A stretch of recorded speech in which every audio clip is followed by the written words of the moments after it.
you want to know my opinion on what I think, just keep on watching.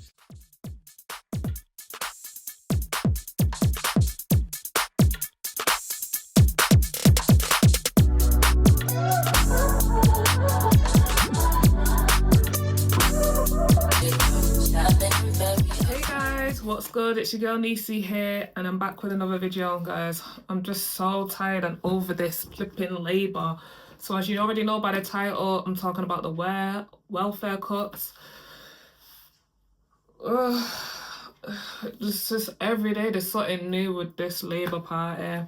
So Miss Rachel Reeves, she's trying to make the UK economic better. So she's like, you know what? She woke up that morning, like, I'm gonna make 5 billion welfare cuts. So now they're targeting the disabled people, the people on PIP, and probably even like the kids, the DLAs. That's me. So yeah, the money, she says it's for the UK economic, we're not doing that good, that great. So she wants to, bring it up. But really, it's for Ukraine, and it's probably for the migrants, but I definitely know it's for Ukraine. Because after the whole back and forth with Zelensky and Trump and also JD Vance, did a video on it. If you've not seen it, check it out, please. But yeah, after that whole debacle, Trump's really not checking for Ukraine. And like he said, listen, you're not gonna win this fight, so let's just, Trump's trying to be the peacemaker, innit? It was wrong how he spoke to him, but you know what? At this point, I get it. Like, we've had enough. The Americans have had enough. The UK people, like the Britannians, we've had enough. Like, it's just too much. So now she's making loads of cuts to send like troops in. They're sending troops over there. Now listen, if I was in the UK army, I'd be pissed right now, because certain wars, it made sense. Like the Hitler War, it made sense. This war don't make sense. First of all, it's got nothing to do with us. You know what I mean? It doesn't make sense. But yeah, if I was in the army right now, I'd be pissed. But yeah, they're going to send in extra troops. They're going to give them, extra like weapons. And it's just like, so... First of all, we can't afford to give them that, but we're giving it them anyway. Obviously, when this whole war first started, a lot of Ukrainians could come over to the UK and, get houses, school, NHS, all that stuff, all that good stuff. I get that, because, they needed help. But now it's just going too far, and it's literally a war they just can't win. So now they're targeting, like I said, the disabled. They've already targeted the elderly with the fuel cuts with that. They've targeted farmers. I'm just trying to think of all the people they've targeted. They've targeted private schools, inheritance tax, things to do with inheritance. So Labour just keep on giving. Like every day it's something new. After they've come for the disabled people, I literally don't know who they could come for next. Like, but yeah, let's get into some people's reaction, and I will be back. Somebody please tell me why I'd ever get a job when this is my weekly universal credits that I get. I mean, why would I get a job? I get your monthly wage in a week. So why would I put myself out and get a job? I mean, I'm living my fucking best life. Fucking hell. No, anyone with any sense, you can tell that woman's trolling. Like, you can't get that much on benefits in the UK or anywhere in the world. Like, what times are we living in? You can't get that much anywhere in the world, especially the UK.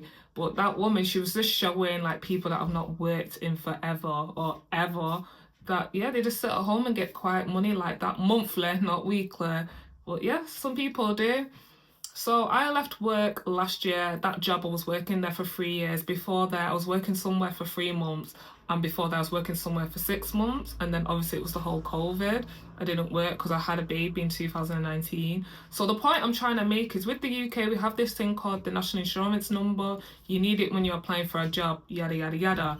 I feel like people that have never worked or haven't worked in like a decade, 5 years, they need to type in their national insurance number and be sending those people out to go and work. And I'm not talking about people that have mental issues or not able-bodied. I'm talking about people that just literally, I know 2 people in this, but they've never had a job. They've got kids, but like me, I've got 4 kids, but before I had kids, I worked, I was in uni, you know what I mean? But there's certain people I know, they've never had a job, and it's just like, that's insane. Like, when a walk past or drive past certain places, I can at least say to my daughter, oh, I used to work there, or, you know what I mean, I went to an interview there. But the fact that you've never had a job, like, what inspiration is that for your child and the ones coming up after you? And that's why that benefit cycle continues. It's like, if you watch your parents on benefits, it's just like, well, I might be on benefit, you know, you might as well. So yeah, that video, my girl was trolling, but the point was, like, there's a lot of people in the UK who are like that. Obviously Rachel Reeves just think people that don't work are like that. Not everyone's like that. And the next clip I'm going to show you, it's a young girl that's been looking for a job and she literally just can't get a job anywhere. That's my sister. So my sister's in her 40s and I was helping her because, you know, the whole online, everything's online now. I was helping her apply for jobs. And guys, when I say I probably applied for about 5 jobs, she got an interview for one of them and for the rest, didn't even hear back. Like, so it is, to have a job in this climate, it's literally like luxury, it's literally privilege, because they're not even getting back to you, they're not even trying to interview you, like literally you're just being ghosted. Government, fuck you. Fuck you and your stink ass system. I can't believe I'm on this app with my eyes looking like this and my nose looking like this, but I'm still unemployed. I have no job. I grinded through COVID to get a degree to have no job. I have so much experience, goals, ambition to have no job. It's been 2 years now. Come the fuck on. Like, what am I meant to do? Somebody please tell me what I'm meant to do, because I know a lot of us are in the same boat right now. I feel to scream. My faith is the only reason why I'm not drunk right now. I'll be so real. I literally may as well have had youths and been on benefits, because that seemed to have been an easier life than going out and getting a degree to still be unemployed 2 years later and broke and not being able to live because money funds experience, you pricks. How am I meant to live without money? You tell me. And fuck you. Fuck you and your stink ass system. I can't believe. So sad. She makes me laugh, like, coming on here with my nose looking like this and my eyes looking like, but yo, that's one thing about TikTok. You see the real, obviously people be doing the most, but at the same time you do get some real people on there, and it's just, I felt it, like, with God's grace, I've never had a problem getting a job. And when I do have a job, I do keep it for a long time. I don't like all that switchy, but yeah, like I said, I had tried to help my sister get a job and literally she had no luck. It's hard out here. A lot of, like, there's a whole section on TikTok, people talking about, you know, job demands and then being ghosted, or, you know, that position didn't even exist. Like, it's crazy. So people that do get accepted, it's like, it's literally like a gold mine at this point. But again, Rachel Reeves, she just has 2 things in mind: people who troll, who claim to get this much benefits, and people that just don't want to work. And it's just like, people do want to work, there's just literally no work out there. So Rachel Reeves is not happy with high taxes. She's not happy with water going up, gas going up, electric going up, council tax going up, food going up. She's not happy with any of that. So the people that are already struggling, she's going after people on benefit. The people that struggle on the daily. The people that really struggle to make ends meet. And people with families and people on disability benefits. She wants to attack them. Let's leave all the multi-millionaires alone, shall we? Let's just leave them and go after the lower end of society. Labour to cut welfare spending by billions. So they're going after people. They are going after the most vulnerable in society, while bringing people in on boats and giving them everything for free, and then changing the law so if they do break the law, they're not punished as bad. But white British, native British to Britain, will get punished. We are getting absolutely hammered at every single turn. He's going to get us blown off the face of the planet. Watch this. So today we're announcing the UK's largest packet of sanctions since the early days of the war, going after Russia's shadow fleet and going after companies in elsewhere. Now, have you ever seen those videos? They're usually outside a nightclub, and there's some little weed pissed up, and he's giving it the big end to the bouncers. He thinks he's the fucking main man and the main character. And the bouncers are holding back. But you know that any moment, the young lad is going to have his chin on the other side of his head. This is what Keir Starmer reminds me of. He's not a strong man. He's probably never been in any conflict in his life. And he thinks he's being backed up. And I'm afraid he's poking a bear. And I think he's going to get us wiped off the face of the planet if he continues. Because go and watch some of those videos with the little man that keeps pushing the bouncers outside the nightclub. One step too far and it's night-night. And I tell you what, I think night-night is on its way for the UK. Everything my man said was on point. First of all, yeah, we're doomed. He's going to get the UK blown off the flipping global map.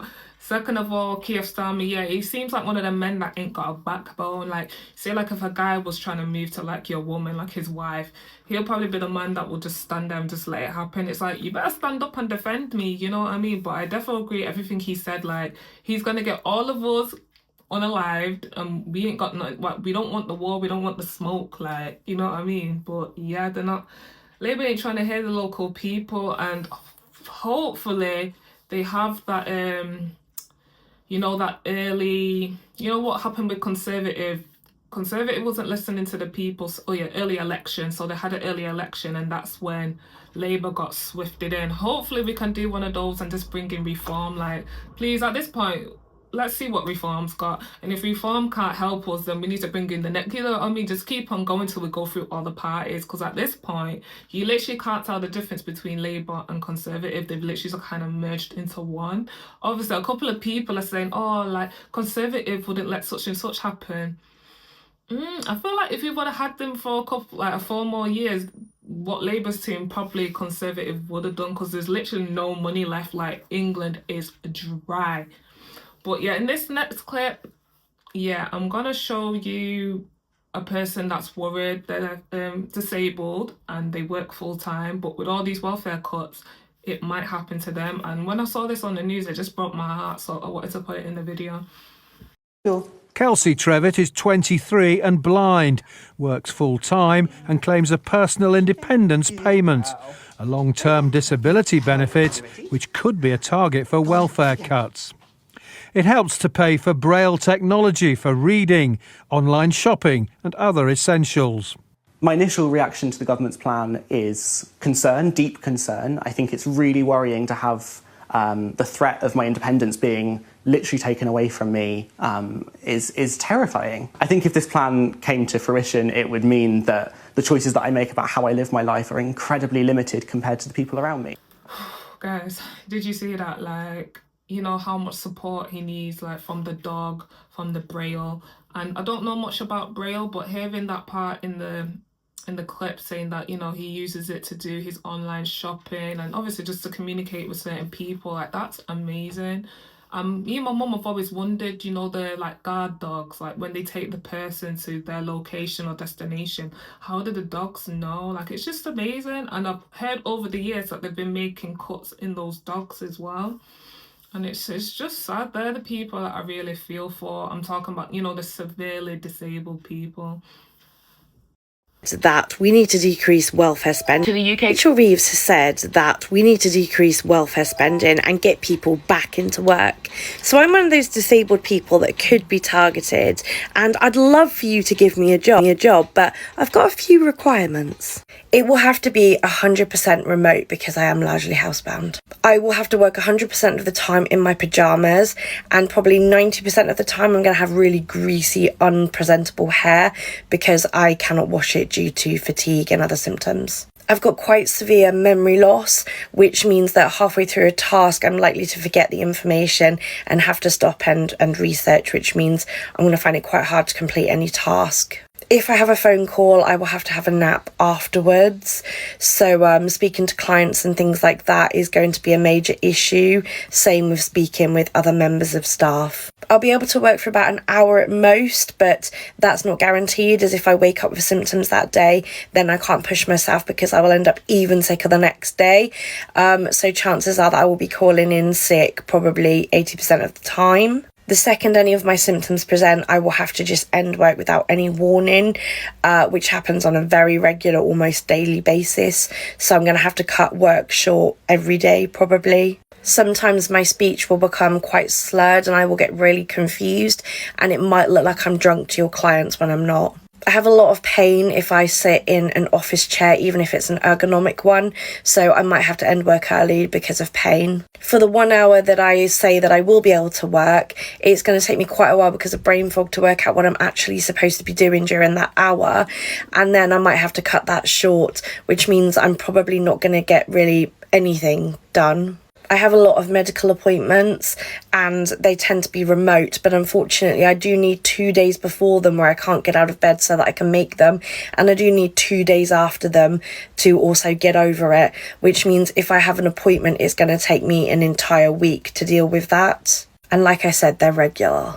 I might not have the capacity to be very enthusiastic, which could be detrimental to my relationship with my co-workers. It's going to take me much longer than any other worker to complete any piece of work, probably 10 times the length. And that's when I actually can work, because of course I start the day with brain fog every day and it'll take me a while to work out what I'm working on, and then, you know, an hour's too much. The Open University meets these requirements for me. I can study, but unfortunately when it translates into being dependable for an employer, I just don't think I'm employable. But sure, cut welfare, I'm sure that'll get me straight into work. My point of this video is to say that when we blanket target everyone, it can have ludicrous results. Not all of us can work, but we're all going to be ostracised and attacked online now because of these opinions being sent out by Labour. Labour need to be careful how they're stating things, and they need to consider whether this blanket statement is appropriate. It isn't. Not all of us can work. The main question here is, for those of us that cannot do anything about our situations, are we going to have our welfare cut? Do we deserve that? Is that appropriate? Is that fair? I liked her clip. It was very informative, and she is disabled in real life. I was looking at a couple of her other videos, but yeah, again, she told no lies. It's true. Like, when you, first of all, when you go to the interview, obviously they ask have you got any disabilities, because not all disabilities are visible. So, you know what I mean? They'll be asking you, and even with me, I've got some, but I say no because they're more likely not trying to give you the job. So, you know what I mean? It's that there. But yeah, like she said, you know, when you've got a disability, sometimes you need to take more breaks. She's making me laugh about her. After I've spoken to a couple of customers, I might need to take a nap, might need to sit down. Listen, it depends on your disability, but it's true. Like with mine, I suffer from fibroids, and when it's the time of the month, basically my legs go dead. And the job that I had, it was walking around a lot. I was doing the online orders at a store. So every month when it was that time, I would ring up and say, I can't work today. Like, I can't even drive, you know what I mean? And from where I lived, the job was on the whole other side of Manchester. So I couldn't go there. And the job was just like looking at me like, you know, obviously a couple of times I had like a staff meeting with them, you know, the warnings and stuff. And had to get some proof from my doctors like, hey, look, this is what I've got. But they would still put pressure on me, like, even when I couldn't come in, they'd be like, okay, just sit down and work on the till. Like, no matter what, it's a disability, and they still wouldn't even want to give me time off. So everything that woman said in her clip was so on point. Obviously, she was making it in a funny way, but that's what we mean. Like, people that are disabled, they're not working because they don't want to work. They physically can't. And if we can, there's going to be days where you have to ring up or once a month where, listen, I can't go in and work. Like, even when they wanted me to work on the till, it didn't make any sense. Fair enough, I could sit down. But again, I can't drive, so how am I getting to work? And then on top of that, there was no customers in the store at that time, so there would be no point of me sitting on the till. You know what I mean? It's not like they're going to let me sit on the till and be on my phone. Like, you have to do some form of work. So I'm trying to think what other kind of work I would be able to do, but literally nothing. Maybe stack shelves, but again, I can't use, like, I can't stand on my leg. You know, I can't do an 8-hour shift on my legs. Really is absolutely unbelievable. £5 billion worth of cuts are coming to disability and sick benefits within the next couple of weeks.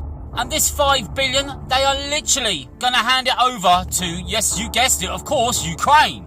I find it astonishing how just the other day Prime Minister Rodney could somehow just pluck 1.6 billion out of thin air, hand it over to Ukraine just for missiles, not for food, not for medical supplies, just 1.6 billion for missiles. Oh, let me just see that I've actually got this right, because it seems like this can't be true. Labour, Rodney and Rachel are going to be taking money away from sick, disabled and vulnerable people that probably need some care. They're taking away money from them people and they're giving it to Ukraine for missiles and weapons and shit. Just, this can't be going on.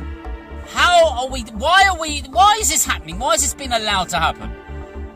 This fucking country, man, for fuck's sake. Okay guys, so that's it for this video. Please let me know your thoughts in the comments below. Have you had the social on your back, or have you had any of your benefits cut? Do you think this is a good thing or a bad thing that we're helping Ukraine and other stuff going on? Please like, comment and subscribe and share this video. Stay safe and I'll see you in my next one. Bye.